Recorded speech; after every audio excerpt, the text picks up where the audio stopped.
ลายจังว่าน้องเมืองไทยหรือมุนละป่าหมกสูงหมอลำแบบนั้นต้องเอาตาให้ยุกย่างย่างออกขาผ้าที่ดีบ่มีไผเบื่อเรียบหลังบ้างเต่า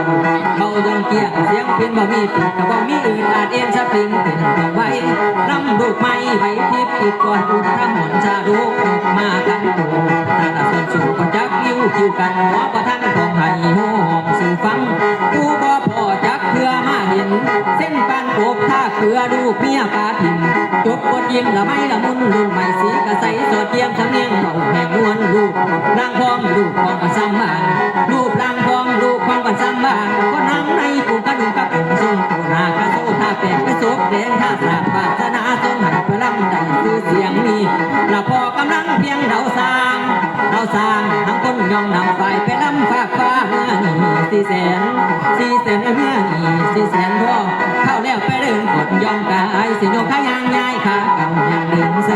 ส้นย้ายยังไก่แอนมือก็เป็นออกก้อนแล้วโยนยางไปที่กึ่งป้าไม่ไปชมไรเพื่อต่อสองคนเฮามาไปพยางเดินเพื่อนเนี่ยมาพี่ชายมาไปน้ำนองสองคนเป็นกูไปชมมาดูนี่ป้าไม่ในเรางานไทยเรียบรำไม่ให้ป้าอรัญญาเรียบรำไม่อยู่ในป้าอรัญญามาพี่มาคนสวยมายังตัวอีแกนนี่งานเรื่องการสาวพนังกับสีเดียผู้ชายเรียงมาเฮี้ยงน้องอย่างเดินขึ้นพวกเยินเต๋อกระเตินเดินลงเลี้ยวเห็นพวกไปหกจะปลาดุ่มร่วมกันมองเดียงสั่งจังว่าน้องมีคิวใหม่ได้ไปเกี่ยวกองฟังเสียงลมพัดตองเสียงเจ้าหน้าดังเสียงตึงตังลมทางสาขา